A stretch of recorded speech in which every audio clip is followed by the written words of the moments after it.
Hey guys, it is Caitlin. I know that it's been forever. I caught COVID and I was really sick for a couple of weeks, so I apologize for my little media hiatus, but I have been recovering well, and so is my mother, who also got the Rona. So, in today's video, I wanted to talk about something. I wanted to talk about some of the most frequently neglected animals that I see, whether it's on social media or whether my friends have been caring for their animals improperly. I thought that this would just be really important to touch on because some people really truly don't realize that they're taking awful care of their animals. So, if you're doing any of these things to your animal that I'm talking about in this video, I'm not shaming you, I'm just asking you to do better.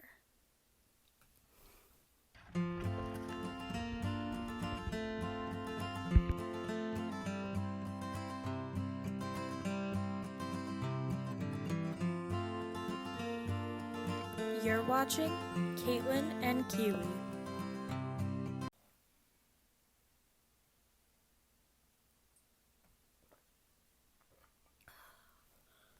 So, without further ado, let's get into this. The first animal that I wanted to mention were hamsters. Now, a lot of people don't realize this, but hamsters actually need a lot of space, and they need a lot of bedding or substrate to burrow because they love to dig. So many people keep their hamsters in critter trails, which are like these tiny, colorful, cute pet enclosures that are actually really bad for them. So yeah, don't keep your hamster in a critter trail. Your hamster needs so much space. Get them a large bin enclosure. They're cheap and accessible. Even keep them in like a 40-gallon breeder with a bunch of substrate and enrichment opportunities. 40-gallon breeders are an awesome way to house hamsters. That's the way that I prefer, but bin enclosures do work. Sometimes you can find enclosures that are big enough for hamsters that are specifically made for hamsters, but yeah. Hamsters are also often not fed properly. They need a high-quality pellet. Some people give them these like seed mixtures. And your hamster actually does need vegetables. Like, you can't only feed your hamster these pellet and seed mixes. You should be offering them like fresh vegetables as well. Alright, let's get to number 2 on my list. Number 2 on my list are guinea pigs. I actually own guinea pigs. I did a bunch of research before getting them. Actually, I follow a couple of people on TikTok who post a lot about proper guinea pig care, and that's where I learned a lot from. I also did a lot of research with this thing called the internet. Yeah, like some people don't realize that you can do research on animals, like on the internet, but that's a thing. Guinea pigs need big cages. They love to run around, and they're really messy.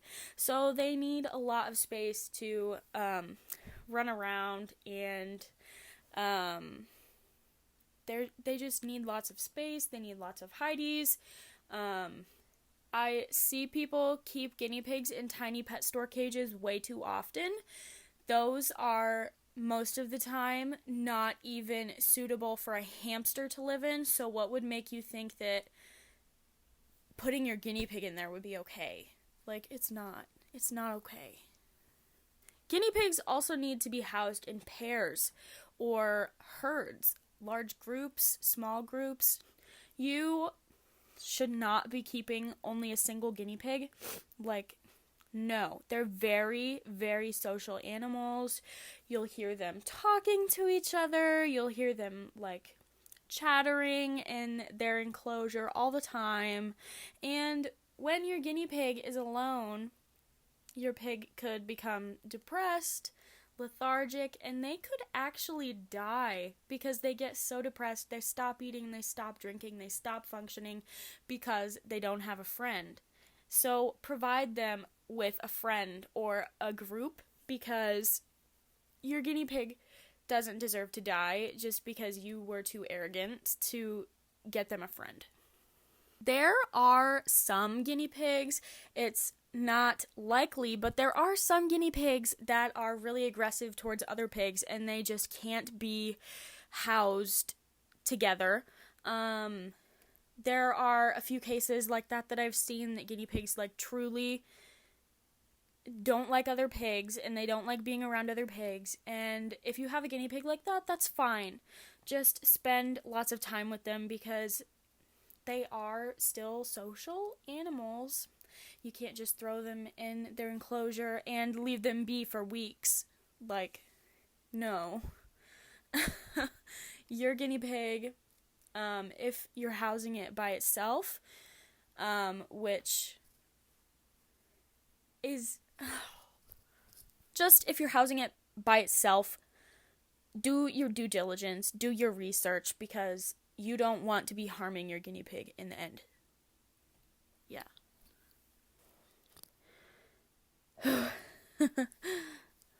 Next, I want to talk about leopard geckos. So, for some reason, people think that it's okay to stick a leopard gecko in a 10-gallon enclosure and just, like, let it live in that 10-gallon enclosure for its entire life. Like, I understand that leopard geckos are a smaller reptile, but the minimum requirement for a leopard gecko is 40 gallons, a 40-gallon tank, and they need 3 hides, a cool hide, a humid hide, and a warm hide. Which lots of people don't provide. A lot of people also don't give their leopard geckos a good varied diet. Like, they just feed them mealworms and that's it. Like, you can feed your leopard gecko so many insects and they deserve to have a varied diet like they would have if they were in the wild. Okay, let's talk about hermit crabs now. Hermit crabs are so often put in this teeny tiny little enclosure, and lots of people like to give them painted shells and feed them pet store pellet food. No, that is not acceptable. Almost everything that pet stores sell marketed toward hermit crabs are actually awful for your hermit crab. So I am literally begging you, get your phone out, hop on to Google, and Google proper hermit crab care. Don't go on to PetSmart's website. Don't go on to Petco's website. They give out so much awful information. Check out my video on reviewing the Bearded Dragon PetSmart Care Guide to just see how bad it is. But yeah, I don't know much about hermit crab care. I am never going to own hermit crabs. They are so much work, and people think that they're just pets that you can stick in a corner and, like, never do anything with them, never give them the care that they deserve. And last but not least, bearded dragons. Bearded dragons are often kept in enclosures that are way too small. Some people think that you can just get a 20-gallon tank and that it'll be perfectly fine for the rest of that bearded dragon's life. And just get a couple of rocks and a heat lamp and call it good. But there is so much more to bearded dragon care than just that. The minimum for a bearded dragon is a 75-gallon enclosure for an adult bearded dragon. If you have a baby bearded dragon, 40 gallons is acceptable. Just know that you will have to upgrade to a 75-gallon or even larger, because some people are now considering a 4x2x2 enclosure the minimum for a bearded dragon enclosure, and some people are even saying 5x2x2. So you get the picture. The bigger the enclosure, the better. It's not going to hurt your dragon to live in a huge enclosure. It's not going to hurt them. It's only going to benefit them. A lot of people also don't give their bearded dragons a proper varied diet. Bearded dragons need salad every single day. Weekly or even daily, you should be switching up the greens that they're receiving. You should be switching up the vegetables that they're receiving. They should never be getting the same thing every single day. You also need to vary the kinds of insects that you're giving your dragon. You can't just only give your dragon dubia roaches and expect them to thrive. You need to be switching up their staples weekly, monthly. Like 1 week I'll give Kiwi dubia roaches. The next I'll give her black soldier fly larva. The next crickets. The next silkworms. I'll mix in a couple superworms here and there. I'll mix in a couple hornworms here and there. I will mix up a couple waxworms here and there. Like, you get the picture. There is so much that you could be feeding your dragon, and they don't deserve to just have dubia roaches every single time that you give them live food. Let me just mention, you should not be giving your bearded dragons any type of pellet food. Some people think that sprinkling a little bit of pellets on top of your dragon's salad is fine. It's not. Those pellets have little to no nutritional value. Those pellets are extremely dehydrating, and they are just not good for your dragon at all, so don't feed them, please. So overall, you probably saw the theme of incorrect housing, like being kept in too small of enclosures, and incorrect diet, not giving your pet the correct things to eat. That's why it's so important to do research before you get your animal. That's why it's so important to be cross-referencing all of your resources. You just need to be able to take constructive criticism when somebody tells you, hey, you're not doing this right. Or you need to just, be open to learning new things, because animal care is constantly changing. Standards are constantly changing. Bearded dragon care in the year 2000 was probably so much different than bearded dragon care now. And so it's so important for you to be able to humble yourself and say, hey, I'm not doing this right. I need to fix it. So yeah, that is it for today's video. Please remember to like, comment, share, subscribe if you haven't already.